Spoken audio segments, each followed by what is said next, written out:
Tuje kwenye masuala mazima ya toba kanisani. Ni ipi dhambi ya siri na dhambi ya wazi? Na mtu anawezaje kutubu dhambi hizi mbili? Dhambi ya siri ni dhambi ambayo dhambi, kwanza maana ya dhambi. Dhambi kulingana na maandiko ni uvunjaji wa amri za Mungu, sheria zile za Mungu. Na Mungu hakuificha maana ya dhambi. Aliandika zile amri, usifanye hiki, usifanye hiki, usifanye hiki. Kwa unapoenda kinyume, umekosa shabaha ya makusudi ya Mungu katika maisha yako. Kwa hiyo umefanya dhambi. Kwa hiyo dhambi ya siri ni dhambi ambayo mtu anafanya kwa kujificha. Hazifahamiki kwa wengine. Ndiyo. Na kwa sababu haifahamiki kwa mwingine, ni dhambi ambayo mtu anayo binafsi. Ni yeye na Mungu wake. Hazileti kashfa, maana mtu hazifahamu. Mimi sijui umetoka wapi Kalo. Ndiyo. Masaa 24 yaliyopita, sijui ulikuwa unafanya nini. Kwa siwezi hata kukukashifu. Kwa hiyo hakuna mtafaruku wa dhambi za siri. Ni maisha binafsi ya mtu aliyo nayo ambayo yanakinzana na neno la Mungu. Unajua tutakapofika mbinguni tutashangaa mambo kadhaa. Mambo gani? Jambo la kwanza, tutashangaa kuona wale ambao hatukudhani kwamba wataenda mbinguni. Ndiyo. Tukashangaa kuwaona mbinguni. Lakini jambo la pili, tutashangaa kutowaona wasafiri wenzetu katika makao ya mbinguni. Kwa nini? Nitakapofika katika eneo la dhambi, utagundua dhambi si matendo. Kwamba nimeiba, nimezini.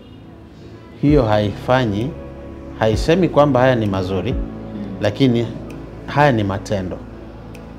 Dhambi iko moyoni. Kwa hiyo unaweza ukafika mbinguni usinikute. Na Kalo ukauliza yule mchungaji yuko wapi? Na utapata kujua kwamba mchungaji alikuwa ni mzinzi. Alizini. Mbona katika guest zote haonekani? Mbona hatuone amelala na wanawake huko na kadhalika, ilikweje? Nasema ni kwa sababu huyu mtu, kwa sababu ya nyadhifa aliyonayo, ni mchungaji. Aliona ndoa, kaona ndoa ikiharibika waumini watafanyaje? Watajifunza nini? Aliona ajira, leo nimefumaniwa hapa, ajira imekoma, mshahara umeondoka. Kwa hiyo haya yalikuwa ni motive ya yeye kutofanya yale matendo. Lakini kwa kweli mchungaji, hakuna binti ambaye alikuwa anapita mbele yake asimtamani. Kwa hiyo moyo wake ulijaa uzinzi. Alishindwa kuyatenda kwa sababu ya matokeo, lakini yeye ni mzinzi. Kwa mbingu inapomulika moyo inasema huyu ni mzinzi. Na ndio maana anguko la shetani mbinguni, ukisoma Biblia inasema nawe ulisema moyoni. Si kwamba alitenda. Isaya anasema nawe ulisema moyoni. Nawe ulisema moyoni, nitapanda, nitaketi, nitafanana na aliye juu. Kwa hiyo yale mawazo aliyokuwa anatenda ndiyo yaliyopimwa. Kwa hiyo hatumpimi mtu katika utakatifu wake kwa namna anavyoonekana kwa nje. Kwa sababu unaweza kuwa unaniangalia lakini una chuki dhidi yangu. Kwa hiyo mimi siwezi kujua, lakini nje unatabasamu. Kwa hiyo moyo wako ndio umebeba hatima ya maisha yako. Kwa hiyo tunaposema dhambi za siri, ni maisha ambayo mtu anamwasi Mungu, ambayo wengine hawezi kuyaona. Ndiyo. Yes. Sasa hayo ikija katika habari ya dhambi ya siri, tunachokifanya ni nini? Unaweza kuwa peke yako unaangalia pornography, mchuki moyoni, uasherati, kwa faragha, watu wanajificha. Na Biblia imeandika katika Mithali 28:13, afichaye dhambi zake hatafanikiwa. Kwa hiyo kuna dhambi ambazo watu wamezifanya kwa siri. Lakini kuna dhambi za wazi, ulevi, zinaa, kuasi mamlaka na kanisa, mafundisho, ufisadi, ukorofi. Hayo ni matendo ya nje. Kwa hiyo hizo ni dhambi za wazi. Kwa hiyo tofauti yake ni nini? Katika muktadha wa mafundisho ya Biblia, dhambi ya siri, mtu anahimizwa kutubu ile dhambi ya siri yeye na Mungu wake. Kwa hiyo anakwenda kwa Mungu arejeshwe katika mahusiano na matengenezo ya dhati yafanyike. Kwa hiyo dhambi ya siri, sisi hatusemi mtu aje kwa mchungaji, aje aniambie nimefanya 1 2 3. Hiyo ni faragha yako na Mungu. Nenda malizana naye. Yeye aonaye sirini atakusikia. Kwa sababu Mungu ni shahidi wa kile ulichokifanya. Kwa hiyo dhambi ya wazi ambayo imeleta athari kwa kanisa na watu wanajua, ni wajibu kuikria.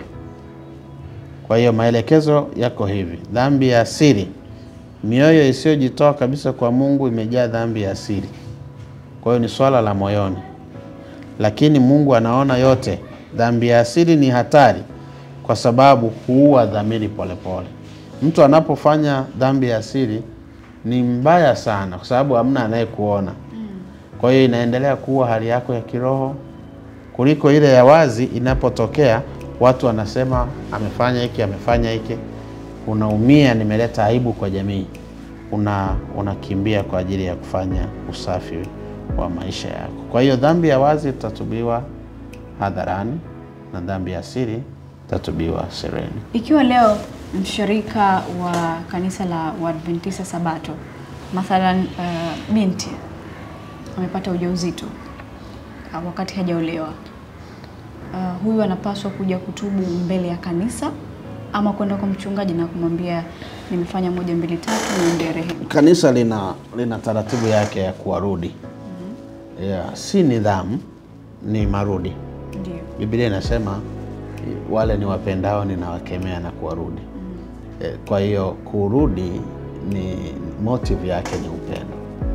Kwa hiyo ninapompenda mtu ninamfanyia marudi. Kwa hiyo tunafanyaje kama kanisa? Uko utaratibu. Mathayo 18 Biblia imesema ndugu yako akikosa nenda muone. Kisha muona, kamuonye. Kimonya amekusikia, umempata. Hajakusikia, chukua mtu wa pili. Akisha watu wawili mmeenda mmemsi, amekataa, basi liambia kanisa tumefanya juhudi zote za kumrejesha mwenzetu, imeshindikana.